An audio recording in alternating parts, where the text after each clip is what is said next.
कभी सोचा है कि एक सक्सेसफुल करियर बनाना और दौलत बनाना, इन दोनों में कितना कुछ कॉमन है? असल में दोनों को बनाने के लिए एक ही ब्लूप्रिंट, एक ही माइंडसेट लगता है, एक आर्किटेक्ट वाला माइंडसेट। आज हम इसी ब्लूप्रिंट को डिकोड करने वाले हैं। तो सवाल ये उठता है कि अपने फ्यूचर को बनाने का वो ब्लूप्रिंट आखिर है क्या? कैसे कोई अपने करियर और फाइनेंशियल गोल्स दोनों को एक ही स्ट्रैटेजी से एक साथ बिल्ड कर सकता है?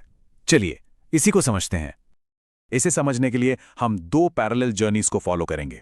एक तरफ है आकाश की कहानी, जो एक कोडर है और अपना करियर बना रहा है, और दूसरी तरफ है the simple path to wealth के प्रिंसिपल्स, जो फाइनेंशियल फ्रीडम का रास्ता दिखाते हैं। देखते हैं कि ये दोनों रास्ते आखिर मिलते कहाँ हैं। देखिए, किसी भी बड़ी इमारत की तरह एक मजबूत करियर और फाइनेंशियल फ्यूचर की शुरुआत होती है एक सॉलिड फाउंडेशन से। और इसका पहला रूल है बिल्ड स्ट्रांग, स्टार्ट अर्ली। जितनी जल्दी उतना अच्छा। आकाश की कहानी स्कूल से शुरू होती है। जब दूसरे बच्चे गेम्स खेल रहे थे, वो ये सीख रहा था कि गेम्स बनते कैसे हैं। उसका फंडा बड़ा सिंपल था, एक्सपेरिमेंट के बिना सीखा कैसे जा सकता है। करियर की नींव रखने का यही तो तरीका है, हैंड्स ऑन प्रैक्टिस करना, गलतियां करना और फिर उनसे सीखना। ये एक कैलकुलेटेड रिस्क है, जहां डाउनसाइड बहुत कम है और लर्निंग पोटेंशियल स्काई हाई है। अब इसी चीज को फाइनेंस की दुनिया में देखते हैं। जहां करियर में एक्सपेरिमेंटेशन एक अच्छा कैलकुलेटेड रिस्क है, वहीं वेल्थ बिल्डिंग में सबसे पहला रूल है एक अनकैलकुलेटेड रिस्क से बचना।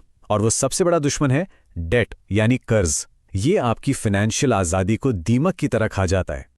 तो फाइनेंशियल फाउंडेशन का फॉर्मूला क्या है? बहुत ही सिंपल। जेएल कॉलिंस अपनी किताब में 3 स्टेप बताते हैं। पहला, अपनी कमाई से कम खर्च करो। दूसरा, जो भी बचता है उसे इन्वेस्ट करो। और तीसरा, कर्ज से हर हाल में बचो। बस, सच में यही है वो मजबूत नींव। और ये नींव जल्दी रखना इतना जरूरी क्यों है?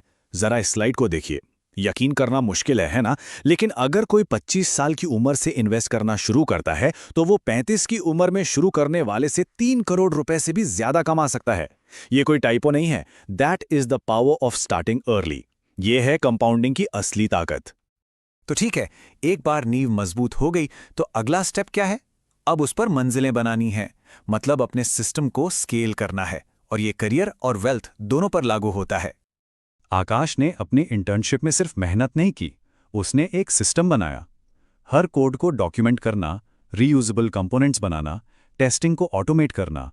उसकी कंसिस्टेंसी देख के सीटीओ ने कहा, अगर हर इंजीनियर तुम्हारी तरह सिस्टम से काम करे तो प्रोडक्ट टाइमलाइन आधी हो जाए।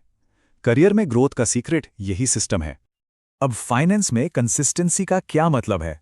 इसका जवाब है इंडेक्स फंड्स। ये एक बहुत ही सिंपल और पावरफुल टूल है।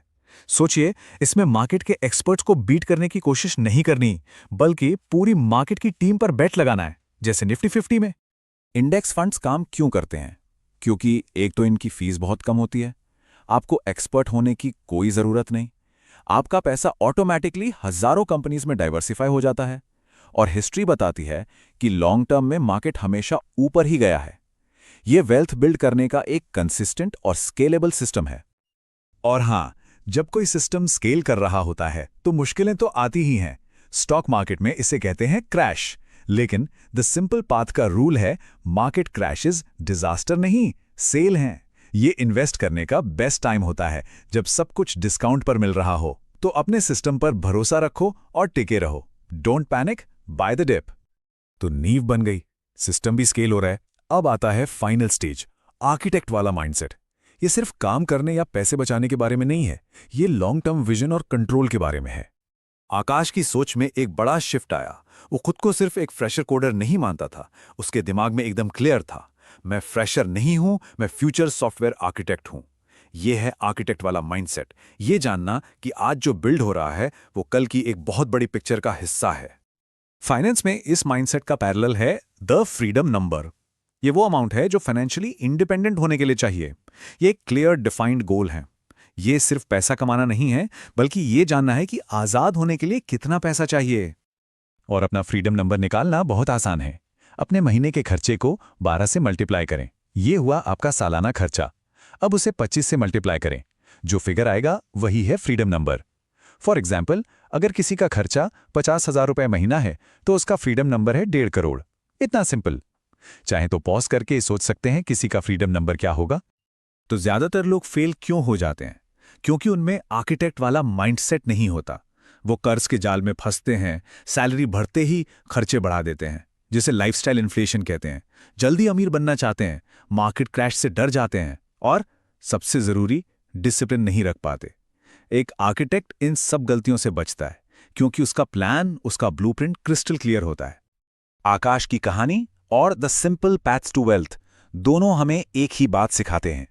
चाहे करियर हो या वेल्थ, सफलता एक ब्लूप्रिंट से मिलती है।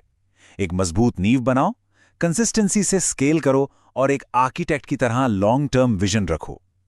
तो सवाल ये नहीं है कि कोई क्या करना चाहता है, सवाल ये है कि आज कोई क्या बिल्ड कर रहा है।